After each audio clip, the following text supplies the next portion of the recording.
Hello viewers, এই ভিডিওতে আমি আপনাদের দেখাবো এডিট করা দেখাবো। তো এডিট করার জন্য প্রথমে আমি এই যে HTML ফাইলটা যাব, আমি এটার জন্য আমার HTML ফাইলটা হচ্ছে আগে সব কিছু ক্লোজ করে দিই আমি। কন্ট্রোল ডাব্লিউ ওকে। প্রথমে আমাকে যা লাগবে, লিস্টে যা লাগবে, এখানে আমি নতুন একটা ফিল্ড নেই, টিল হেড নেই, নাম দিয়ে SUTION অ্যাকশনস এবং ডেটা নেই টিডি এর মধ্যে নিয়ে একটা বাটন নিলাম, এটা হচ্ছে কোথায় গেলাম, এটা হচ্ছে এডিট। দেখি এবার সার্ভারটা রান আছে কিনা আমাদের। হ্যাঁ, ওকে, ব্রাউজারে গেলাম, রিফ্রেশ দিলাম। ওকে, এবার আমাদেরকে এগুলো ফাংশনাল করা লাগবে। ফাংশনাল করার জন্য প্রথমে আমাদেরকে একটা ভিউ ফাইল ক্রিয়েট করতে হবে, একটা আমাদেরকে ফাংশনাল ভিউ তৈরি করতে হবে। ভিউ তৈরি করতে বলে ওকে, এডিট ভিউ রিকোয়েস্ট। আচ্ছা, আমাকে হচ্ছে এখানে যেহেতু আমি স্পেসিফিক একটা ডেটা নিয়ে কাজ করবো, তো আমাকে হচ্ছে স্ল্যাগ নেওয়া লাগবে। আমাকে নিলাম সেটা ব্লক ইকুয়াল টু, এটা আমি ফেচ করবো ডাবিস থেকে, text manager get slug ID equal to slug.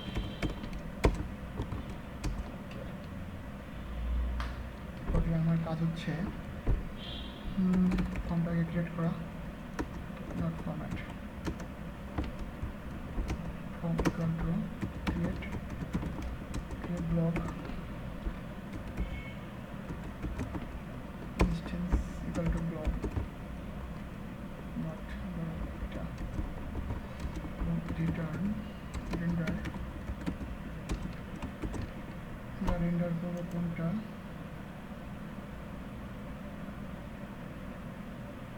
এটা রেন্ডার করবো সি কন্ট্রোল। এবার এটার জন্য একটা urls.py গিয়ে পাথ ফিট করবো, এটার মতো করে। আচ্ছা, নতুন করে পেজ পাথ। আচ্ছা, প্রথমে হচ্ছে কি নামে নেব আমি, এটা আইডি নামে নিই, এটার মতো করে আইডি মতো না, ইন্ট টাইপ, এটা হচ্ছে স্ল্যাগ। সেখানে এবার থাক, স্ল্যাগ নামে থাক, স্ল্যাগ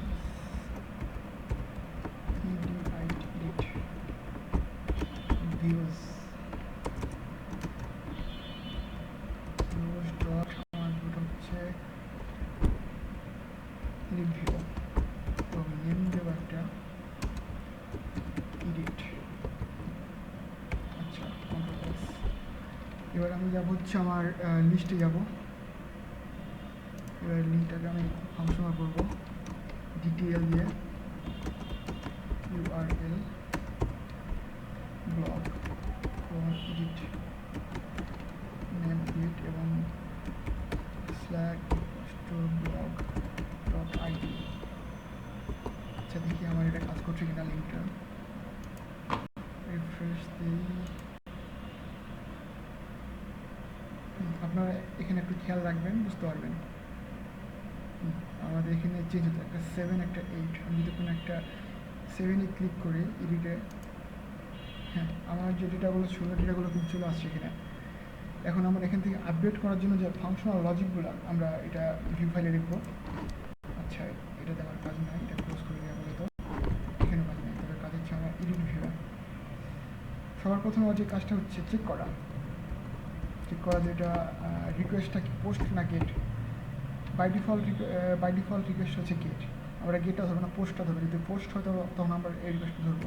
তো F request dot method equal to post যদি হয় তখন হচ্ছে আমি চেক করবো, তো আমি আপডেট ডেটাগুলো নেব। এর জন্য form equal to create block, আগে আমি আপডেট ডেটাগুলো নেব ঠিক এভাবেই।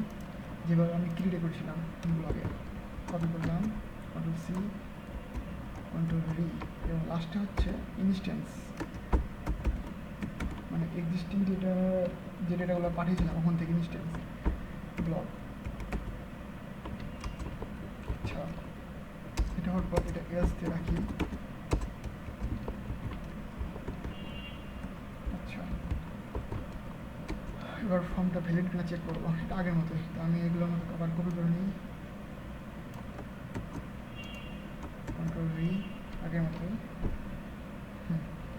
আমার আই থিঙ্ক আমার আপডেটটা কমপ্লিট হয়ে যাবে এবার। আচ্ছা, এবার কন্টেন্ট এগুলো সেটা এইচটিএমএল ফাইল থেকে মেথড দেওয়া নাই, সরি অ্যাকশন দেওয়া নাই। ওকে, কন্ট্রোল এস, দেখি আমার সার্ভার রানিং আছে কিনা। সার্ভারটা রিলোড নিচ্ছে অটোমেটিকভাবে। গেলাম ব্রাউজারে, গেলাম ব্লগসে, গেলাম এডিট, জাস্ট টাইটেল দেওয়া, চেষ্টা করি এটাকে আপডেট করার। নাম দিই আপডেট, সেভ যদি দিই, দেখছি আমার এই টাইটেলটা আপডেট হয়েছে। যদি অথরটা আপডেট করি, আচ্ছা নাম দিই $1, অথরটা আপডেট হয়েছে। যদি আমি এটা আপডেট হবে না, এটা যদি অটোমেটিক ক্রিয়েট হয়, কন্টেন্ট আপডেট করার চেষ্টা করি, আপডেট, আচ্ছা দিলাম সেভ,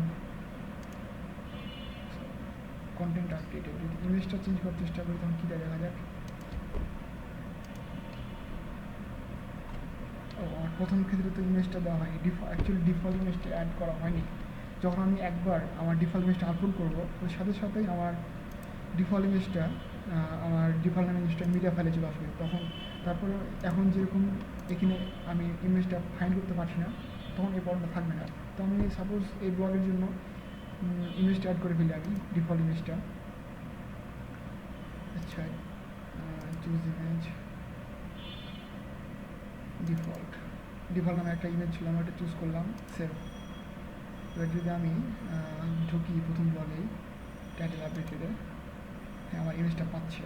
আমরা চাচ্ছি এবার ইমেজটা চেঞ্জ করতে, তাহলে আপনারা বুঝতে পারবেন যে এটা কাজ করছে কিনা। এডিট, ডিফল্ট চেঞ্জ করে আমরা P3 দিই, সেভ, আপডেটেড, হ্যাঁ আমার ইমেজটা চেঞ্জ হয়েছে আমার।